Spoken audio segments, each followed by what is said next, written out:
4 মে রাত 11:40 শাহজালাল আন্তর্জাতিক বিমানবন্দরের সিসিটিভি ফুটেজে দেখা যায় দুর্নীতির দায়ে অভিযুক্ত সাবেক আইজিপি বেনজির আহমেদ সিঙ্গাপুর এয়ারলাইন্সে ওঠার জন্য শেষ সিকিউরিটি চেকের জন্য যাচ্ছেন। তার পরনে সোনালী রঙের একটি হাফ শার্ট এবং ছাই রঙের প্যান্ট এবং কালো শু।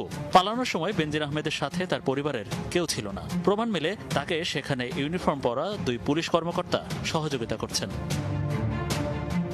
বিমানে ওঠার সবশেষ নিরাপত্তা তল্লাশি কক্ষের ফুটেজে দেখা যায় সেখানে থাকা আনসার সদস্যকে বডি চেক করতে না দিয়েই তিনি পাশ কাটিয়ে চলে যান। যাত্রী যেই হোক না কেন শরীরে তল্লাশি করা নিয়ম এই কক্ষে। অথচ ইমিগ্রেশন পুলিশের সহায়তায় সাবেক আইজি বেনজির তার ধার ধারেননি। এমনকি তিনি নিজে দাঁড়িয়ে ইমিগ্রেশন শেষ করেননি। সেখানকার কর্মকর্তারাই বিশেষভাবে তার পাসপোর্টের সিল স্বাক্ষর দিয়ে তল্লাশি ছাড়াই পাসপোর্ট ও লাগেজ বেনজির আহমেদকে হস্তান্তর করেন। এ সময় ইউনিফর্ম পরা পুলিশদের হাত নাড়িয়ে বিদায় জানান বেনজির আহমেদ।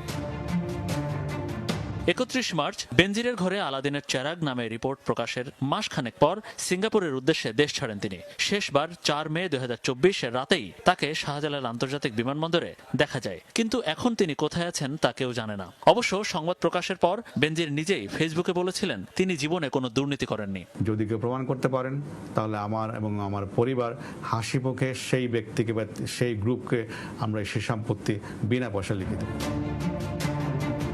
এরপর একে একে তার সম্পত্তি ক্রোক হয়, বিদেশ যেতেও নিষেধাজ্ঞা দেওয়া হয়। কিন্তু সবাইকে বৃদ্ধাঙ্গুলি দেখিয়ে পুলিশের প্রত্যক্ষ সহায়তায় দেশ ছাড়ার প্রমাণ মিলল সিসিটিভি ফুটেজে।